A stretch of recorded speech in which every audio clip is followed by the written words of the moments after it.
Bueno, un cordial saludo para todos, bienvenidos.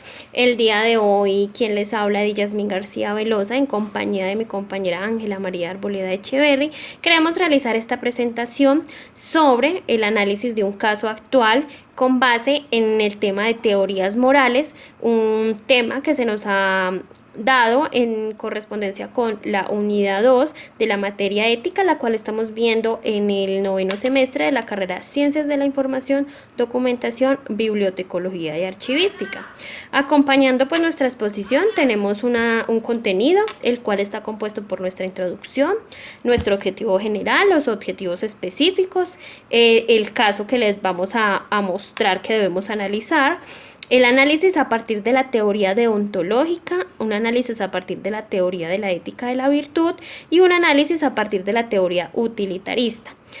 Finalmente, nuestra conclusión es las referencias bibliográficas que soportan este trabajo. Inicialmente contarles que nos resulta de vital importancia para nosotras conocer las diferentes teorías morales que han surgido a través del tiempo, ya que estas nos tratan de ofrecer diversas justificaciones sobre las conductas humanas desde diferentes puntos de vista moral. Es importante tener estos conocimientos y más que tenerlos, pues es entenderlos, ya que se convierten en un incentivo para fortalecer nuestro pensamiento crítico, nuestra capacidad analítica, además de ser una forma de entender los comportamientos sociales y problemas concretos que se nos pueden presentar en nuestro ámbito cotidiano y profesional en relación con el análisis desde estas diferentes perspectivas morales. Bueno, y es que como objetivo general tenemos aprender sobre las diferentes teorías morales que se han planteado con el pasar del tiempo para poder analizar diversas situaciones de la vida a partir de sus planteamientos y establecer diferentes puntos de vista propios con coherencia y claridad. Dentro de nuestros objetivos específicos tenemos inicialmente conocer, entender e identificar los aspectos fundamentales de las diferentes teorías morales. Segundo, analizar situaciones planteadas desde los diferentes planteamientos de las teorías morales.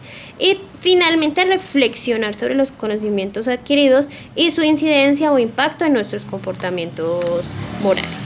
Ya entrando en materia, entonces tenemos acá el caso que se nos ha puesto para que lo analicemos conforme a las diferentes teorías. Entonces lo voy a leer para que lo tengamos como presente de aquí en adelante. Finalizando el 2019, la humanidad se vio sorprendida por una pandemia a causa de un virus llamado COVID-19. Aunque estamos acostumbrados a vivir con innumerables virus, al parecer este es más letal y contagioso que otros. Sumado a esto, no tenemos la inmunidad contra el COVID-19.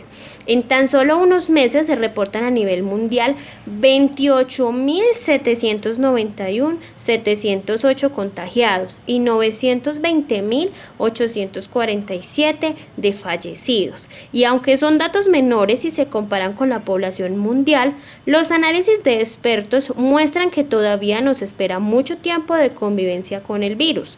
Imaginemos la siguiente situación: las potencias mundiales están desarrollando vacunas que nos protejan del virus. La elaboración de una vacuna es larga y tiene muchos riesgos.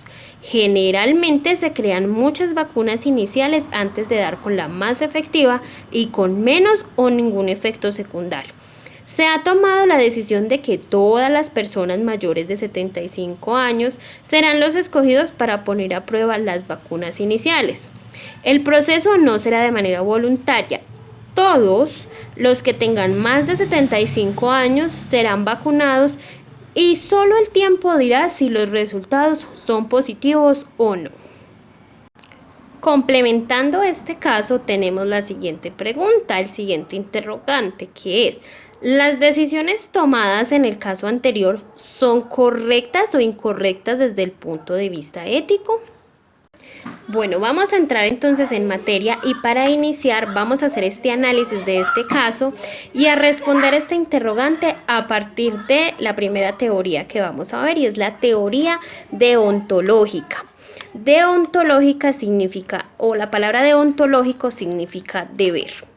Entonces tenemos que esta teoría deontológica fue planteada en el siglo XVII y el siglo XVIII, en donde era una época ilustrada de evolución de la ciencia y la medicina, con una tendencia a lo racional. Esta teoría fue planteada inicialmente por el filósofo Immanuel Kant. Bueno, entonces para Immanuel Kant las acciones se evalúan de la intencionalidad que tiene el sujeto con relación al deber. Immanuel Kant proponía lo siguiente, o nos dice lo siguiente: hay acciones contrarias al deber que son moralmente incorrectas. Hay acciones conforme al deber que se catalogan como neutras, por lo tanto no se valoran. Y hay acciones a favor del deber que son moralmente correctas, como en el siguiente caso. Nosotras debemos hacer este video, ¿cierto? Ese es el deber, hacer el video. Resulta que nosotras decidimos no hacerlo por X o Y motivo.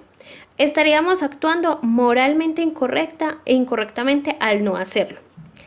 Pero bueno, ¿cuándo nos evalúa? Cuando nosotros hacemos el video, lo hacemos porque es nuestro deber y ya. Esa sería una acción moralmente neutra. ¿Y cuándo es moralmente correcta? Cuando nosotros hacemos el video y aparte de eso lo hacemos con una buena voluntad. Lo hacemos porque queremos, porque nos nace, porque tenemos una motivación adicional para hacerlo y estamos conformes con ello. Entonces ahí, cuando hay una buena voluntad para hacerlo, cuando nos trae, digamos, más beneficios con simplemente cumplir por el deber, ahí estamos actuando moralmente correcto, según la teoría de Immanuel Kant de deontológico, o sea, cumplir con el deber. Entonces vemos que no solamente hace falta cumplir con los deberes que tenemos, ¿cierto? Con el deber ser. Para ser moralmente correcto se necesita tener voluntad, una buena voluntad. Para Immanuel Kant, además, son valores relevantes o muy importantes en esta teoría ser lo racional, la autonomía y la libertad del sujeto, donde cada persona es su propia autoridad moral y se autolegisla. La autonomía para Immanuel Kant es la base de la dignidad de la naturaleza humana y la de toda naturaleza racional. Entonces, ante el interrogante, si las decisiones expuestas en el caso que nos habla sobre la pandemia y los adultos mayores, de cierta manera, obligados a ponerse en la vacuna, la respuesta desde mi análisis es que no son decisiones moralmente correctas. ¿Por qué? Lo argumento en que para Immanuel Kant todas las vidas son valiosas. Entonces, si este es el parámetro, todas las vidas son valiosas, ninguna persona podría decidir atentar contra ella y de cierta manera hacer pruebas en las personas sin tener la seguridad de que esto va a afectar o no, pues estaría atentando contra su dignidad, aparte de que no permitirles decidir si quieren o no ser parte de este proceso, pues está violando su autoridad moral y digamos que la libertad del sujeto. O sea, no les estamos permitiendo que decidan si quieren ser parte de esto. Por lo tanto, esta sería una actuación moralmente incorrecta. Para Immanuel Kant, aparte de que todas las vidas son valiosas, por lo tanto no estaríamos en coherencia con ello, la dignidad de una persona, la dignidad reside en la naturaleza de las personas como agentes morales autónomos, ¿cierto? O sea, personas que deciden por sí solas, lo que no es coherente con lo que se nos plantea anteriormente, ya que alguien o un cierto grupo de personas está decidiendo por otro grupo de personas sobre una condición. Aparte, para Immanuel Kant, en la teoría deontológica, no puede ignorarse la autonomía de las personas como un valor fundamental, o sea que no es viable que un grupo de personas sea obligado de cierta manera a actuar de determinada forma. Y finalmente, lo que me ayuda a terminar de argumentar por qué esta situación desde la teoría deontológica no es moralmente correcta es, para Immanuel, la obligación de promover el bienestar de otras personas no puede pasar por encima del deber de no violar sus derechos. Entonces, siendo coherentes con esto, lo que se quiere hacer con los adultos mayores sería una obligación de promover un bienestar posiblemente para los otros tipos de población de otras edades, ¿cierto? Pero esto nunca va a estar por encima del deber de no violar los derechos de esas personas, de los seres racionales, y para eso, pues precisamente los adultos mayores también son considerados seres racionales. Por lo tanto, no se justifica esta manera de actuar o esta decisión tomada en esta situación específica. ¿Cuándo podría, digamos, que convertirse en una situación moralmente correcta? Cuando la decisión sea no obligar a todas las personas mayores de 75 años a ponerse en la primera vacuna sin tener las pruebas necesarias, sino que permitirles que tomen la decisión por sí solos de si sí quieren ser partícipes de ello. Ahí, de cierta manera, se les está permitiendo que sean autónomos, que sean pues como que tengan su propia capacidad de decisión y de participación no obligatoria. Pero habría que pensar si el deber de quienes están actuando para promover el bienestar es ese, si ese realmente es el deber de ellos, para que sea moralmente correcto. O lo que nos plantea como solución Immanuel Kant ante una situación que se presente una situación discutible donde se enfrenten varios de los valores principales y no sepamos qué hacer, es dejar que el destino y el azar tomen la decisión por nosotros. Por lo tanto, no tendría por qué decidirse por las personas, o las personas no tendrían que participar obligatoriamente o decir si participan o no, si esto está afectando su deber. Su principal función, que es cumplir el deber, y pues respetar esos valores, como ya lo decíamos, de lo racional, lo autónomo y la libertad del sujeto, y siempre actuando bajo el parámetro de buena voluntad. Bueno, este sería entonces el análisis para esta teoría deontológica.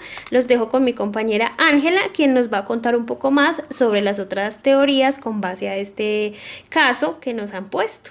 Muchas gracias, que estén muy bien. Cordial saludo para todos. Como lo decía al inicio de este video, mi nombre es Ángela Arboleda y yo les voy a hablar de dos teorías que son la utilitarista y la ética de la virtud. Comenzamos con la teoría utilitarista. Esta nace en el siglo XVII y XVIII, en donde estaba en plena evolución la medicina y la ciencia. Sus principales promotores son David Hume, Jeremy Bentham y John Stuart Mill. Esta teoría, pues digamos que es consecuencialista, pues considera que una acción puede ser correcta o incorrecta, midiendo como la función de sus buenas o malas consecuencias, ¿sí? Esta pues se basa en un único principio, que es el principio de utilidad.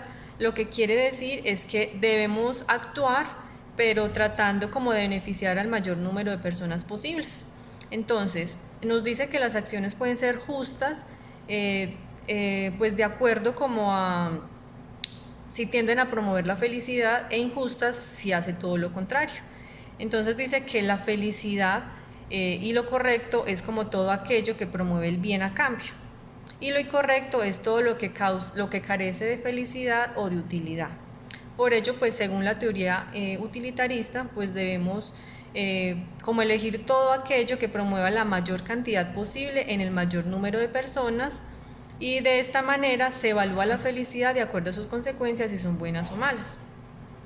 Entonces, en conclusión, podemos decir que una acción puede considerarse correcta en la medida en que ésta genere la mayor felicidad posible al mayor número de personas, y por lo contrario, se considera incorrecta si lo que pretende no es proporcionar felicidad, sino todo lo contrario. Esta teoría pues tiende a ser muy criticada porque pues podríamos decir que después de analizar el caso, esta teoría estaría de acuerdo con lo que se hace con los adultos mayores, ya que lo que se pretende es lograr encontrar esa cura que pueda beneficiar a toda la población mundial, sacrificando a un grupo muy pequeño, ¿cierto? Sin embargo, pues hay que tener en cuenta y es que esta teoría también dice que un acto correcto es aquel que otorga igual de importancia a ambas partes, ¿sí? Entonces, en este caso debemos no solo contemplar la población mundial, sino también ese pequeño grupo o población de adultos mayores que son quienes van a ser vacunados casi que de forma obligatoria. Entonces, esta teoría pues también parte de que se debe conocer plenamente cuáles serán los beneficios que traerá a largo plazo esta acción para determinar sus consecuencias y determinar si es correcta o incorrecta. En este caso, la vacuna no es segura, no se han hecho los estudios necesarios, lo que están haciendo es prácticamente poner de conejillos de indias a estos adultos mayores para así determinar si la vacuna es efectiva o no y también pues a largo plazo poder como implementar esta vacuna para que funcione pues como de manera óptima. Sin embargo, no se les ha preguntado a ellos si quieren someterse o no a la vacunación. Eh, eh, Además de que sus familiares obviamente no van a estar felices con esta decisión, ¿cierto? Porque finalmente quienes van a sentir este dolor o esa tristeza pues van a ser la familia en caso de que al adulto mayor le llegue a pasar algo. Entonces lo moralmente correcto sería que se pudiera explicar los beneficios de la vacuna, pero también sus consecuencias a este grupo de adultos mayores y que pues estos pudieran elegir si desean o no participar en este ensayo clínico. De esta forma, pues se estaría como otorgando beneficio a ambas partes, se estaría promoviendo el bienestar para la población mundial, pero también estarían pensando como en la autonomía de estas personas, en decidir si quieren o no participar en esos ensayos.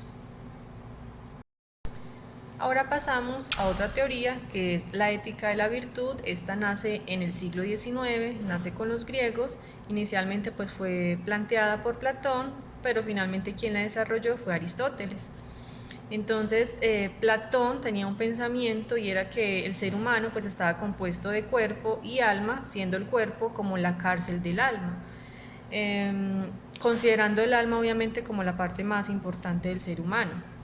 Platón también tiene una teoría y es que nosotros provenimos de un mundo de ideas y que a medida que encarnamos como en este plano terrenal, lo que hacemos es olvidar todas esas ideas y nuestro objetivo en la vida es ir retomando como todas esas ideas y finalmente pues volvemos a ese mundo cuando ya morimos o dejamos este plano terrenal, ¿cierto? Él también consideraba pues que ser virtuoso pues en la medida que se conocían como todos estos valores y para él pues digamos que entender lo que estaba bien o lo que estaba mal pues era cuestión más bien como de ignorancia. Lo que él decía era que se podía resolver como con estudio, ¿cierto? Digamos que eso es un pensamiento un poco ingenuo, ya que pues podemos ver cómo hay personas muy preparadas, muy estudiadas, pero que no actúan de la forma ética, ¿cierto? Para mostrarles como un ejemplo, nos podemos referenciar de los médicos, son personas pues muy preparadas, quienes finalmente pues deben de tener presente la ética en su profesión, pero que al momento de atenderlo pues a veces algunos médicos dejan mucho que decir porque por ejemplo ellos se rigen a unas normas de la CPS, ¿cierto? Por ejemplo, un paciente va a una cita, el paciente no puede llegar tarde porque no lo atienden, deben atenderlo en un lapso de 20-30 minutos máximo. Muchas veces el médico simplemente se limita a mirar la pantalla del computador para formular sin percatarse de lo que siente el paciente o no, ¿cierto? ¿Por qué? Porque la EPS le está diciendo que debe atenderlo de esta manera y los médicos finalmente están olvidando la ética de su profesión, ¿cierto? Para Aristóteles, la meta no es la felicidad, sino la justicia, y la felicidad pues hace parte de la justicia. También la acompañan la prudencia y la virtud, que son como los medios para alcanzar esa felicidad o esa justicia. Aristóteles también decía pues que la virtud es un rasgo de carácter que se manifiesta en la acción, en una acción habitual. Para él lo habitual era lo más importante. Él consideraba que no todo se resolvía con conocimiento, sino que al contrario, pues se debía poseer como esas virtudes.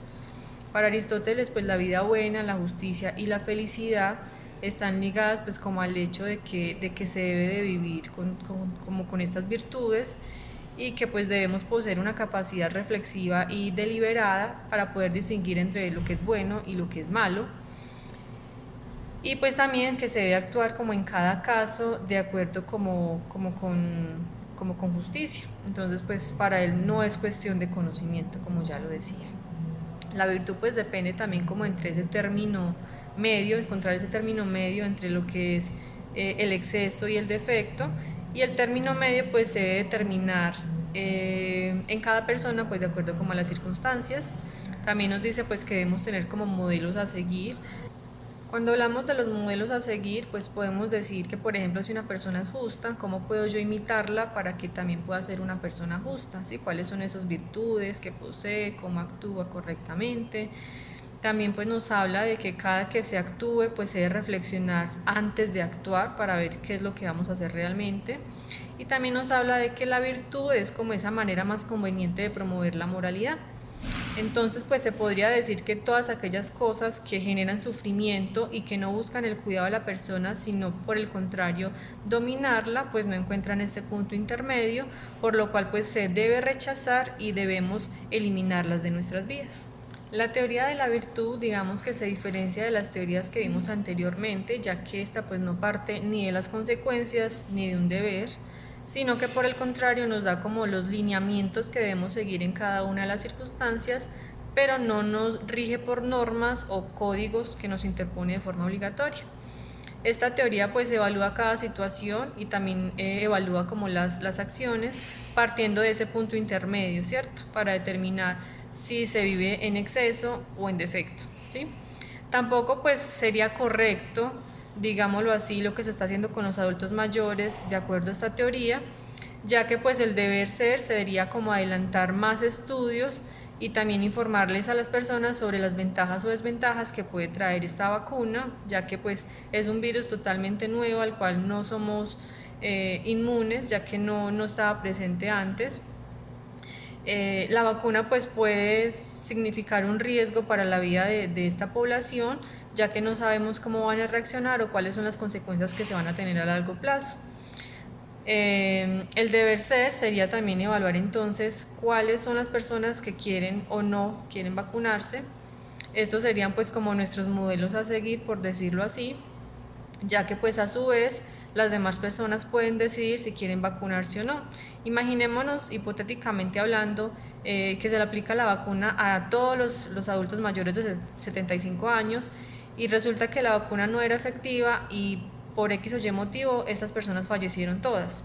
Muy seguramente cuando nos digan que nos debemos vacunar, pues como nuestros modelos a seguir tuvieron ese desenlace tan fatal, pues obviamente nosotros tampoco vamos a querer vacunarnos, ¿cierto? En este caso entonces pues debemos decir que se está actuando sin pensar, ¿cierto? Se está interponiendo como una regla, no se está partiendo de ese punto intermedio, ya que pues para tomar decisiones rápidas se debe primero reflexionar antes, ¿cierto? Debemos basarnos entonces en que no hay antecedentes de estas vacunas pues son nuevas y para este caso pues no harían antecedentes para partir y debemos empezar a analizar entonces y no solo a decidir sobre la vida de estas personas, ya que pues podemos poner en riesgo sus vidas, ¿cierto? Y atentar obviamente también contra el bienestar de sus familias. Somos seres sociales por naturaleza, no debemos pensar en nosotros, debemos pensar también en los demás y pues podemos partir del hecho de que se está pensando como en toda la población mundial, ¿cierto? Pero no podemos dejar aparte ese pequeño grupo de personas porque también son seres sociales con los cuales debemos contar con su conocimiento. Entonces, en conclusión, podemos decir que esta teoría tampoco está de acuerdo con lo que se trata de hacer con los adultos mayores. Bueno, y finalmente a modo de conclusión, pues podemos decir que luego de tener la oportunidad de conocer las diferentes teorías morales, nos resulta difícil tomar parte por una u otra, pues el ser humano es impredecible y así existen unas conductas morales establecidas como buenas o malas, nuestras decisiones están sujetas a un factor autónomo de decisión y generalmente de conveniencia.